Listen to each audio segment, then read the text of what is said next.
తక్కువ పెట్టుబడితో స్వల్పకాలంలో చేతికొచ్చేవి అపరాలు. వీటిలో పెసర, మినుము పంటలు ఏడాది పొడవునా సాగుకు అనుకూలంగా ఉంటాయి. ప్రతి పంట పూర్తయిన పొలాలు, రబీ, వేరుశెనగ పూర్తయిన ప్రాంతాల్లోనూ వేసవి పంటగా పెసర సాగు రైతుకు అనుకూలంగా ఉంటుంది. ఇప్పటికే పెసరను విత్తిన ప్రాంతాల్లో పైరు వారం రోజుల నుంచి 20 రోజుల దశ వరకు ఉంది. అయితే వేసవి పెసర నుంచి అధిక దిగుబడులు సాధించాలంటే సాగు ఆరంభం నుంచే అన్ని యాజమాన్య పద్ధతులు తప్పనిసరిగా పాటించాలని సూచిస్తున్నారు జమ్మికుంట కృషి విజ్ఞాన కేంద్ర శాస్త్రవేత్త విజయ్.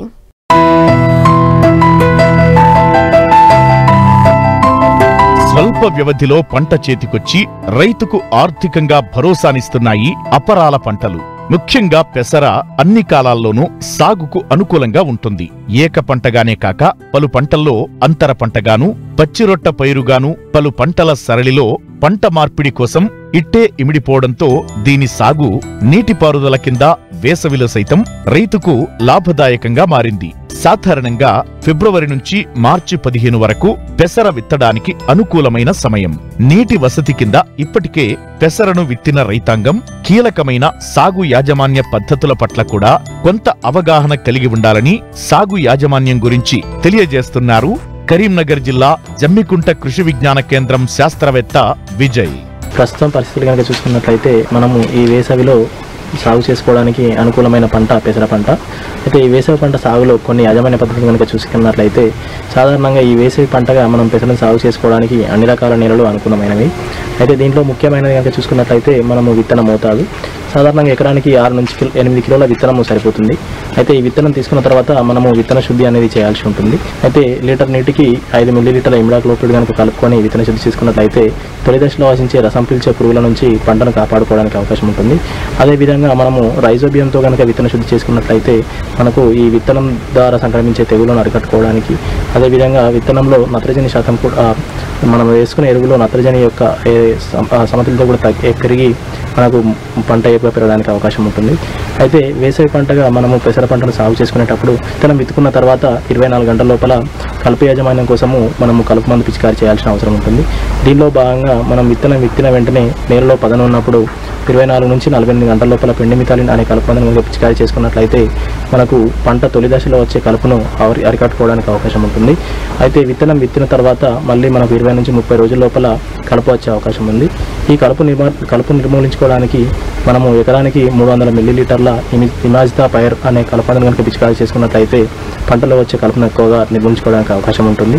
దానితో పాటు ఎరువుల యాజమాన్యం కనుక చూసుకున్నట్లయితే సాధారణంగా పంట మనము అడుగు దుక్కి దున్నేటప్పుడు విత్తనం విత్తే ముందే ఎకరానికి ఒక 2 క్వింటాల పశువుల ఎరువు కానివ్వండి, లేదా ఒక 8 నుంచి 10 కిలోల నత్రజని ఇచ్చే ఎరువులను, 25 నుంచి 30 కిలోల భాస్వరం ఇచ్చే ఎరువులను ఆఖరి దుక్కులో వేసుకున్నట్లయితే మనము పంటలో ఎరువుల వినియోగాన్ని పెంచుకోవడానికి అవకాశం ఉంటుంది. అదేవిధంగా పంటల యొక్క నీటి యాజమాన్యాన్ని గమనించినట్లయితే సాధారణంగా పంట యొక్క ఈ విత్తనం మనం ఏదైతే వేసే పంట పెసర సాగు చేస్తున్నామో ఈ పెసర యొక్క పంట కాలము 60 నుంచి 65 రోజుల్లోపు మాత్రమే ఉంటుంది. కాబట్టి మనము విత్తనం విత్తినప్పుడు అదేవిధంగా కీలక దశ అయినటువంటి పూత దశ మరియు కాయ తయారయ్యే దశలో కనుక నీటి యాజమాన్యాన్ని కనుక మనం నీటిని అందించినట్లయితే పంట ఎక్కువ పెరగడానికి అవకాశం ఉంటుంది. భూమికి ఎరువుగా మారి భూమి యొక్క సారవంతత పెంచడానికి కూడా ఇది అవకాశం ఉంటుంది. రైతులు ఏ పంట సాగు చేసినా రసాయన ఎరువులు, పురుగు మందులపై ఆధారపడాల్సి వస్తోంది. అధిక మొత్తం డబ్బులు ఖర్చు చేయాల్సి వస్తోంది. పెట్టుబడులు విపరీతంగా పెరిగిపోయి గిట్టుబాటు కాని పరిస్థితులు దాపురించాయి. ఫలితంగా రైతులు నష్టాలు చవి చూడాల్సి వస్తోంది. అందుకే చాలా మంది రైతులు ప్రకృతి వ్యవసాయం వైపు మొగ్గు చూపుతున్నారు. అధికారుల సహకారం కూడా ఉండటంతో ఆంధ్రప్రదేశ్లో చాలా మంది ఈ సాగు విధానం పాటిస్తున్నారు. తక్కువ పెట్టుబడితో మంచి లాభాలు గడిస్తున్నారు.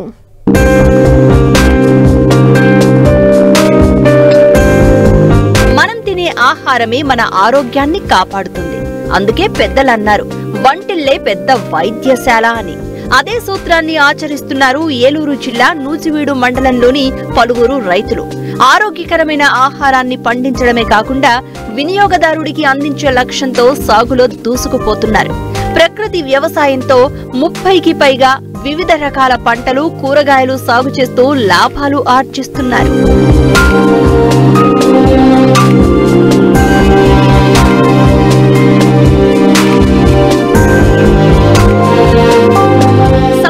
పద్ధతుల్లో వ్యవసాయం చేసే రైతులు మితిమీరి వినియోగిస్తున్న రసాయనిక ఎరువులు, పురుగు మందుల వాడకం వల్ల ఉత్పాదకత తగ్గడమే కాకుండా అనారోగ్యానికి గురవుతున్నారు.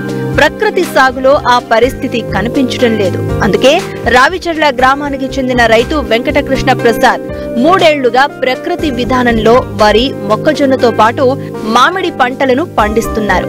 స్థానికంగా దొరికే వనరులనే ఉపయోగించి ఎరువులు, కషాయాలను తయారు చేసి పంటలకు అందిస్తూ నాణ్యమైన దిగుబడులను పొందుతున్నారు. వచ్చిన దిగుబడులను స్థానికంగా అధిక ధరకు అమ్ముతూ మంచి లాభాలను పొందుతున్నారు. పోయిన సంవత్సరం వరిలో నేను ప్రకృతి వ్యవసాయంలో 1 ఎకరం పండించాను వరి.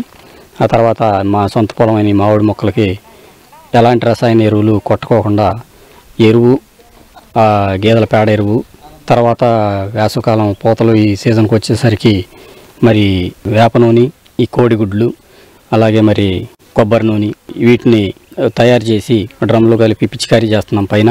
అదే రకంగా గోమూత్రము, పేడ, తర్వాత శనగపిండి, తర్వాత పుట్టమట్టి, బెల్లము ఇవన్నీ కలిపి కొళ్ళబెట్టి శుభ్రంగా 5 రోజులు వాటిని రెండు పొద్దున్నే సాయంత్రం డ్రమ్లో కలిగి తిప్పుకుంటూ ఉండి 5వ రోజున వాటిని ఒక 2 లీటర్లు ఒక్కొక్క మొక్కకి పాదు చుట్టూ పోసి వాటిని చేస్తున్నామండి. అదే రకంగా ఈ సంవత్సరం వ్యవసాయం నేను మొత్తం 15 ఎకరాల దాకా వ్యవసాయం చేశానండి.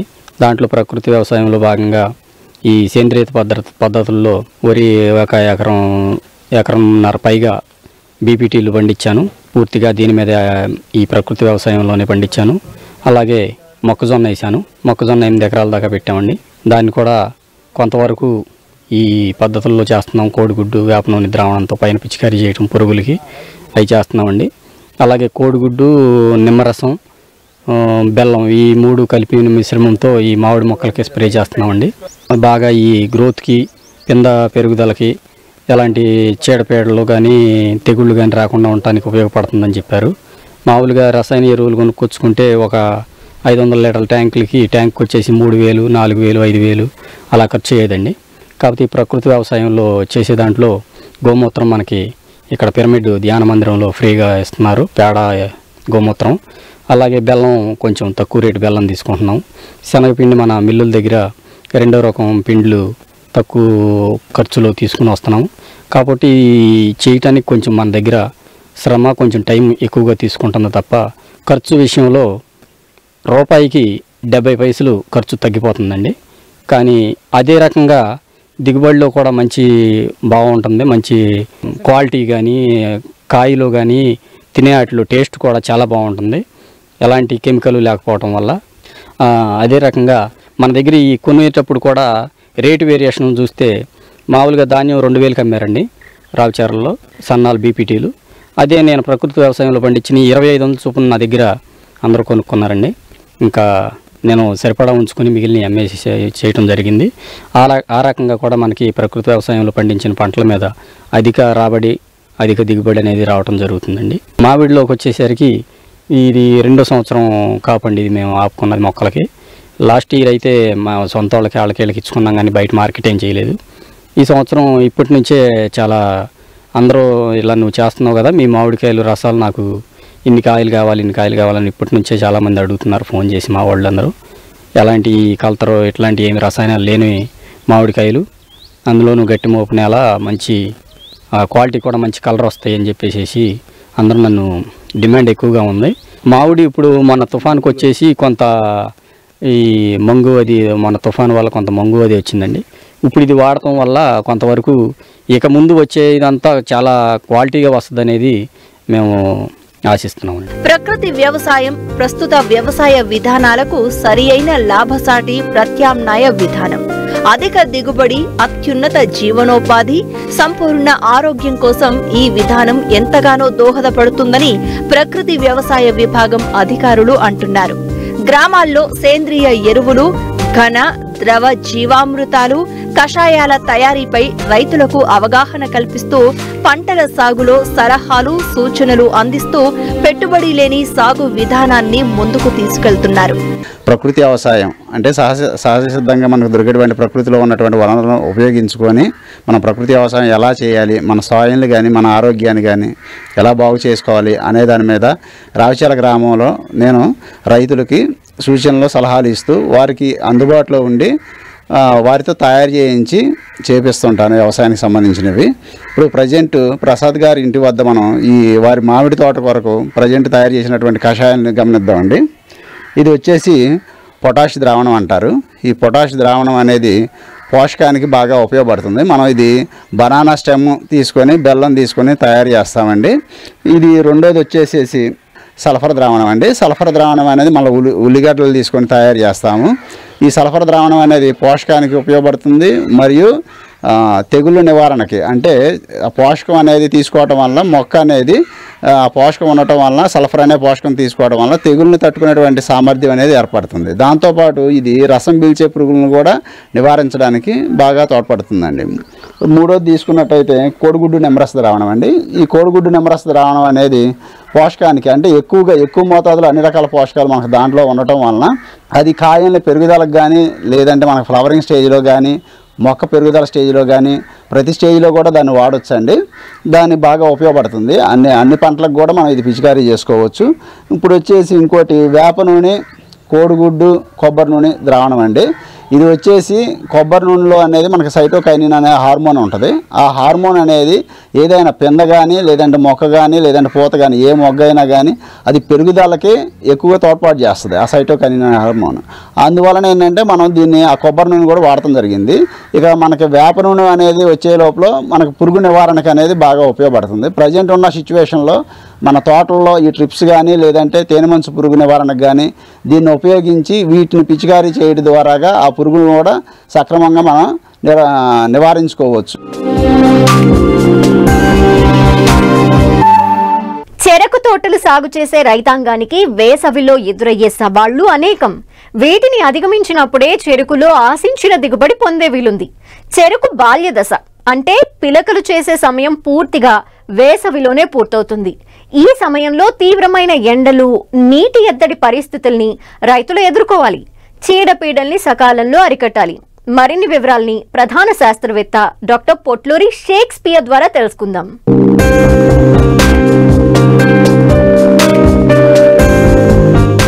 జనవరి, ఫిబ్రవరిలో నాటిన చెరకు తోటలు ప్రస్తుతం పిలక చేసే దశలో ఉన్నాయి. సాధారణంగా ఎకరాకు 60,000 గడలు దిగుబడి వస్తే మంచి ఫలితాలు వస్తాయి. మరి అన్ని గడలు రావాలంటే చెరకు బాల్య దశలో, ముఖ్యంగా మార్చి నుంచి మే నెల చివరి వరకు చెరకు పైరు ఒత్తిడికి గురి కాకుండా యాజమాన్యంలో తగిన మెళకువలు పాటించాలి. వేసవిలో అధిక ఉష్ణోగ్రతలు, నీటి ఎద్దడి పరిస్థితులను అధిగమించినప్పుడు మాత్రమే చెరకు బాల్య దశలో పిలకల శాతం ఆశాజనకంగా ఉండి పైరు ఆరోగ్యంగా దృఢంగా పెరుగుతుందని ప్రధాన శాస్త్రవేత్త డాక్టర్ పొట్లూరి షేక్స్పియర్ రైతాంగానికి తెలియజేస్తున్నారు. ఈ చెరుకు మనకి నేలలో సుమారుగా 12 నుంచి 14 మాసాల దాకా ఉంటుంది కాబట్టి చెరుకు పైరుని సాగు చేసేటప్పుడు చాలా జాగ్రత్తలు తీసుకోవాలి. చెరుకు నాటేటప్పుడే నేలని బాగా లోతుగా దుక్కు చేసుకుని బాగా లోతు బోధులు కనుక వేసుకున్నట్లయితే రాబోయే రోజుల్లో ఈ చెరుకు పైరు బెట్ట గురి కాకుండా ఉంటుంది. దీనివల్ల ఏంటంటే మన నీటిని కూడా సక్రమంగా వినియోగించుకోవడానికి ఆస్కారం ఉంటుంది. అదేవిధంగా మనం చెరుకు పైరు నాటే ముందే మనం బూటం బోధులు, అదేవిధంగా మనం నీరు పెట్టడానికి కూడా కాలువలు కనుక ప్రతి 20 మీటర్లు కనుక తీసుకున్నట్లయితే మనకి నీటి ఎద్దడి గురి కాకుండా చేను మొత్తం మనం సమానంగా నీరు పెట్టడానికి ఆస్కారం ఉంటుంది. తర్వాత మనం సుమారుగా మనం చెరుకు తోటల్ని జనవరి నుంచి మార్చి మాసాల వరకు కూడా నాటుతూ ఉంటాం. చెరుకు పైరు మనకి వేసవి వచ్చేప్పటికి బాల్య దశలోనో లేకపోతే పిలకడ పెట్టే దశలో ఉంటుంది కాబట్టి మనం బోధులు మునక్కుండా చక్కగా బోధుల్లోనే నీరుని పారించుకున్నట్లయితే నీటిని ఆదా చేయడానికి ఆస్కారం ఉంది. ఒక నీటి లభ్యత కనుక ఏదైనా తగ్గినట్లయితే మనం బోధి ఇడిచి బోధి నీరు కనుక పెట్టినట్లయితే నీటిని కొంత ఆదా చేసుకోవచ్చు. అదేవిధంగా మనం ఇప్పుడు మన చెరుకు పరిశోధన స్థానంలో మన బిందు సేద్యం ద్వారా కూడా మనం చెరుకుని పండించడం జరిగింది. దీనివల్ల సుమారుగా మనకి 36% దాకా దిగుబడి వచ్చి అదేవిధంగా 27% నీటిని మనం ఆదా చేయడం జరిగింది. ఈ బిందు సేద్యం ద్వారా మనకి వచ్చే లాభాలు ఏంటంటే ముఖ్యంగా ఈ చెరుకు గడలన్నీ సమానంగా పెరుగుతాయి. అదేవిధంగా మన నీటిని చెరుకు పైరుకి ఇదే దశలో ఎంత కావాలో వాతావరణ పరిస్థితులను బట్టి, అదేవిధంగా పైరు పెరుగుదలను బట్టి, తర్వాత భూమి నేల స్వభావాన్ని బట్టి మనం నీటిని ఇవ్వటం జరుగుతుంది. కాబట్టి నీటిని ఆదా చేయడం జరుగుతుంది. ఇంకోటి ఏంటంటే ఈ నేల మొత్తం తడవదు కాబట్టి మన కలుపు సమస్య కూడా చాలా తక్కువగా ఉంటుంది. తర్వాత మనకి నీటి లభ్యత తక్కువగా ఉన్నప్పుడు ఈ చెరుకు సాళ్ళల్లో కనుక చెత్త పరుచుకున్నట్టయితే మనకి నీటిని ఆదా చేసుకోవచ్చు. దీనివల్ల భూమిలో తేమ ఎక్కువ రోజులు నిలవ ఉండి చెరుకు పైరు బెట్టకి గురి కాకుండా ఉంటుంది. కాబట్టి ఈ చెరుకు చెత్తని ఒక ఎకరానికి వచ్చి సుమారుగా 1 టన్ను నుంచి 1.5 టన్నుల వరకు కూడా మన బోధుల మధ్య కనుక పరుచుకున్నట్లయితే చెరుకు తోట బెట్ట గురి కాకుండా ఉంటుంది. దీనివల్ల మేము చెరుకు పైరులో ఈ పీక పురుగు ఉధృతి కూడా తక్కువగా గమనించడం జరిగింది. మనం ఈ రాబోయే రోజుల్లో ఈ చెరుకు చెత్త చీకి మనకి భూమికి సేంద్రియ ఎరువుగా తయారయ్యి భూమి బలోపేతం జరుగుతుంది. కాబట్టి ఈ చెరుకు చెత్తను పరుచుకుని రైతు సోదరులు నీటిని ఆదా చేసుకోవడానికి ఆస్కారం ఉంది. కలుపుని మనం సకాలంలో మనం రివర్స్ చేసినటువంటి కలుపు మందుల్ని అదేవిధంగా మనం అంతర్కృషి ద్వారా కూడా ఈ కలుపుని నివారించుకోవాల్సిన ఆవశ్యకత ఎంత ఉంది. చెరకు చెత్త పరవని రైతాంగం చెరకు బాల్య దశలో కలుపు నివారణకు చాళ్ల మధ్య నాగలితో 2-3 సార్లు దున్ని అంతర కృషి చెయ్యాలి. దీనివల్ల మొక్కల మొదళ్లకు మట్టి ఎగదోయబడి నేల గుళ్లబారుతుంది. మొక్కలు వేర్లకు గాలి పోసుకుని ఆరోగ్యంగా పెరుగుతాయి. భూమికి తేమను నిలుపుకునే శక్తి పెరుగుతుంది. ఈ విధమైన జాగ్రత్తలను వేసవిలో పాటించినట్లయితే చెరకు తోటలు మున్ముందు ఆరోగ్యంగా పెరిగి మంచి ఫలితాలను అందిస్తాయి.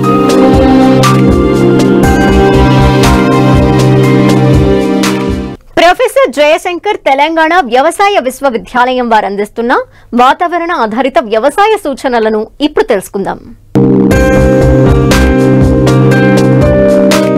హైదరాబాద్ వాతావరణ కేంద్రం వారు అందించిన సమాచారం ప్రకారం రాబో 5 రోజులు వాతావరణం పొడిగా ఉంటుంది. పగటి ఉష్ణోగ్రతలు 27 నుండి 32 డిగ్రీల సెల్సియస్ మధ్య మరియు రాత్రి ఉష్ణోగ్రతలు 12 నుండి 19 డిగ్రీల సెల్సియస్ మధ్య నమోదు కావచ్చు. ఒకే వరి పంట పండించే భూముల్లో ప్రతి 3 పైర్లకు ఒకసారి లేనిచో ప్రతి యాసంగిలో ఆఖరి దమ్ములో ఎకరాకు 20 కిలోల జింక్ సల్ఫేట్ వేయాలి. ప్రస్తుత వాతావరణ పరిస్థితుల్లో వరి నారుమళ్లలో అగ్గి తెగులు సోకుటకు అనుకూలం. తెగులు గమనించినచో నివారణకు ట్రైసైక్లోజోల్ 0.5 గ్రాములు లేదా ఐసోప్రోథయోలిన్ 0.5 మిల్లీలీటర్లు లేదా కాసుగామైసిన్ 2.5 మిల్లీలీటర్ల మందును లీటరు నీటికి కలిపి పిచికారీ చేయాలి. వరి ఆకుల కొనల నుండి క్రింది వైపునకు ఎండినట్లయితే బ్యాక్టీరియా ఆకుఎండు తెగులుగా గమనించవలెను. నివారణకు నత్రజని ఎరువులను వెయ్యడం తాత్కాలికంగా వాయిదా వేయాలి. అలాగే పొలం నుండి నీటిని తీసివేయాలి. ప్లాంటోమైసిన్ 0.2 గ్రాములు ప్లస్ కాపరాక్సీ క్లోరైడ్ 3 గ్రాములు లేదా అగ్రిమైసిన్ 0.4 గ్రాములు ప్లస్ కాపరాక్సీ క్లోరైడ్ 3 గ్రాములు లీటరు నీటికి కలిపి పిచికారీ చేయాలి. ప్రస్తుత వాతావరణ పరిస్థితులు వరిలో జింక్ ధాతువు లోపం ఆశించుటకు అనుకూలం. నివారణకు 2 గ్రాముల జింక్ సల్ఫేట్ మందును లీటరు నీటికి కలిపి పిచికారీ చేయాలి. కాండం కుళ్ళు తెగులు ఆశించుటకు కూడా అనుకూలమైన సమయం. నివారణకు ప్రొపికొనజోల్ 1 మిల్లీలీటరు లేదా హెక్సాకొనజోల్ 2 మిల్లీలీటర్ల మందును లీటరు నీటికి కలిపి పిచికారీ చేయాలి. వరి ప్రధాన పొలంలో కాండం తొలుచు పురుగు ఉధృతి తగ్గించుకోవడానికి వరి నారుమళ్లలో కార్బోప్యూరాన్ 3G గుళికలను 200 చదరపు మీటర్ల నారుమడికి 1 కిలో చొప్పున నారు పీకడానికి వారం రోజుల ముందు చల్లుకోవాలి. ముందు నివారణ చర్యలలో భాగంగా వరి నాటిన 15 రోజులకు ఎకరాకు 10 కిలోల కార్బోప్యూరాన్ 3G గుళికలను ప్రధాన పొలంలో చల్లుకోవడం ద్వారా కాండం తొలుచు పురుగులతో పాటు ఉల్లికోడును కూడా నివారించవచ్చు. మొక్కజొన్నలో గులాబీ రంగు కాండం తొలుచు పురుగు గమనించడమైనది. నివారణకు 15 రోజుల వయసు గల పైరుకు క్లోరాట్రినిలిప్రోల్ 0.3 మిల్లీలీటర్ల మందును లీటరు నీటికి కలిపి పిచికారీ చేయాలి. 25 నుండి 30 రోజుల పైరులో కార్బోప్యూరాన్ 3G గుళికలను ఎకరానికి 3 కిలోల చొప్పున ఆకు సుడులలో వెయ్యాలి. ప్రస్తుత వాతావరణ పరిస్థితులలో చలి ప్రభావం వలన మొక్కజొన్నలో భాస్వరం లభ్యం కాకపోవడం వలన ఆకులు ఊదా రంగులోకి మారే అవకాశం ఉంటుంది. భాస్వరం లోప లక్షణాలు గమనించినట్లయితే నివారణకు 319 లేదా DAP 10 గ్రాముల మందును లీటరు నీటికి కలిపి పిచికారీ చేయాలి. మొక్కజొన్నలో కత్తెర పురుగు నివారణకు 0.4 మిల్లీలీటర్ల క్లోరాట్రినిలిప్రోల్ లేదా 0.5 మిల్లీలీటర్ల స్పైనటోరం మందును లీటరు నీటికి కలిపి ఆకుల సుడులు తడిచేలా పిచికారీ చేయాలి. మోకాలు ఎత్తు దశలో ఉన్న పైరులో 1 కిలో సున్నాన్ని 9 కిలోల ఇసుకలో కలిపి మొక్క సుడులలో వేసి కత్తెర పురుగును నివారించుకోవలెను. ఆలస్యంగా విత్తిన కందిలో మారుక మచ్చల పురుగు ఆశించుటకు అనుకూలం. నివారణకు 2.5 మిల్లీలీటర్ల క్లోరిపైరిఫాస్ లేదా 0.75 మిల్లీలీటర్ల నొవాల్యూరాన్ తో పాటు 1 మిల్లీలీటర్ డైక్లోరోవాస్ మందును లీటరు నీటికి కలిపి పిచికారీ చేయాలి.